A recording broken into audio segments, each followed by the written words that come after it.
Gerald Undone's hot take on OpenGate is wild. OpenGate is probably the most overrated feature of recent years. If you haven't seen it, it's at the tail end of his Sony a7 IV review, and his entire argument boils down to just zoom out, what's the big deal? Such a take coming from somebody as intelligent as Gerald is, well, unexpected. It's like telling an overweight person, just eat less. It's the kind of advice that, while being true on a very surface, pedantic level, helps absolutely nobody and completely misses the bigger issue. But I'm also not in the least surprised that it comes from a full-time YouTuber. I think it's safe to assume that he doesn't work with external clients, doesn't hand off footage, and doesn't professionally produce vertical content. Well, I happen to do all of those things, and perhaps this conversation will benefit from my perspective. Otherwise, it may seem like Gerald is speaking on behalf of all of us Sony users. And Sony, if you're watching, he doesn't. I'm here to tell you that we don't want OpenGate. We need OpenGate. It's a practical, day-to-day necessity for working camera owner-operators and content creators alike. In fact, my next camera will have an OpenGate mode, even if it means parting ways with Sony. I have been extensively testing the Panasonic S1 II, and I gotta say, I'm very tempted. Okay, so let's dig into the problem first. What's the big deal with OpenGate? If you are a working camera operator, then I would bet that at some point last year you were asked by a client to shoot simultaneously for vertical and horizontal delivery. This has happened on more than half of my shoots, and the percentage is steadily increasing. And clients often like to drop that news in casually just as you're about to roll. Oh, and can we frame this for vertical as well?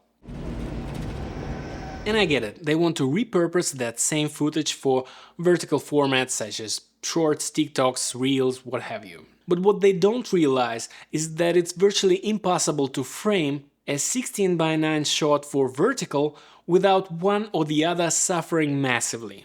If you frame a good 16:9 shot, then adapting it to vertical, you will face two problems. First is that the vertical platforms aren't actually 9:16.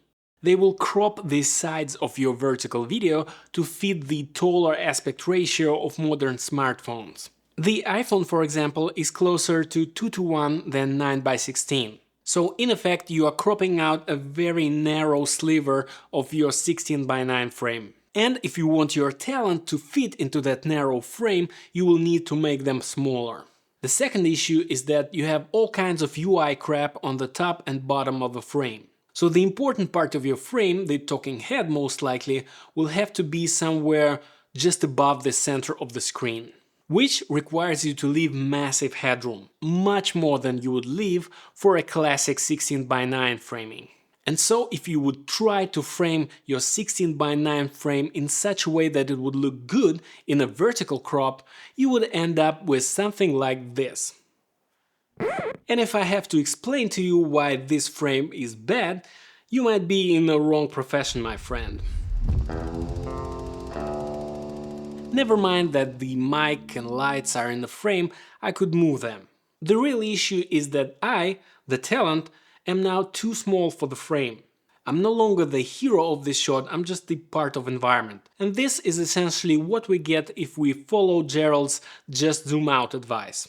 Now yes, you could theoretically crop into this in post and arrive at the same normal looking 16:9 frame that we had before.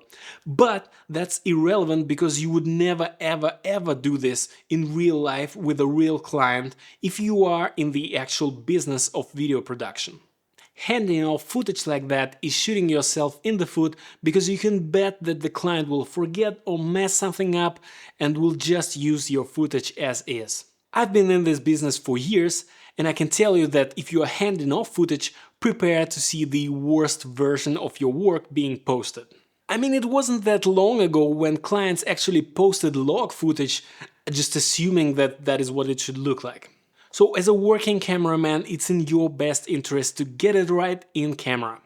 Okay, just for argument's sake, let's assume that you will be editing this footage yourself or working with an in-house editor that you trust. Then you'll still be faced with two very real problems casually dismissed by our purple-loving friend. First of all, by cropping in, you're losing a massive chunk of resolution. And we're talking about Sony cameras here that only shoot 4K, even if it is sometimes downsampled from a high resolution sensor. Shooting 4K for 4K delivery doesn't leave you much leeway in terms of cropping in. You can definitely crop in 10%, maybe even 20%, but no more. Anything beyond that will lead to a visible loss in quality. In an ideal world, instead of undershooting, we should be shooting slightly over the delivery target. And that's another huge argument for OpenGate, because apart from the aspect ratio, it actually gives you that native 6K, 7K or what have you resolution to work with in post. Okay, so the loss of resolution is one problem, and the second problem is monitoring. Let's say, again for argument's sake, that you have this camera that shoots 8K, but it's only 16:9, so no OpenGate. And again we will follow Gerald's brilliant advice of just zoom out. Well, if you are shooting on a 24mm but actually framing for 35mm, how on earth are you supposed to judge your framing? None of these Sony cameras have the multiple frame guides feature like Panasonic has on their latest cameras. And even if they had, you would be looking at a tiny fraction of an already small 3.5-inch camera display. It is virtually impossible to judge that big of a crop on that small of a display. And if you are David Fincher, then yes, you can have a huge monitor on set and shoot wide in massive resolutions and make your framing decisions in post. But that's not the reality in which the majority of Sony customers live and work in. So again, this just zoom out take just doesn't hold water in practical realities of day-to-day production workflows. And that is why the OpenGate mode is a need, not a want.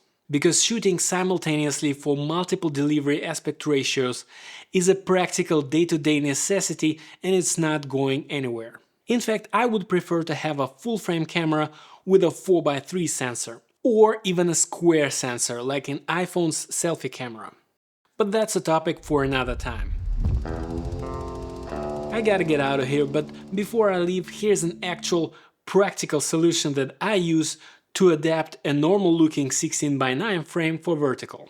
Use one of those TikTok UI overlays to move and size up your shot so that it looks okay in the vertical aspect ratio. Of course, now you are left with a gap above their head. To fix this, start by exporting a high-quality still frame. Then open it in Photoshop and use generative fill to extend the top of the frame. Now, it might take several generations to get something decent, but don't fret too much because that part of the frame will be obscured by UI crap anyway. Back in your video editing program, put the resulting picture under your footage and you're good to go. Now, of course, this only works with talking head footage where the background isn't moving. But still, I would put forth that this is a better piece of advice than just zoom out.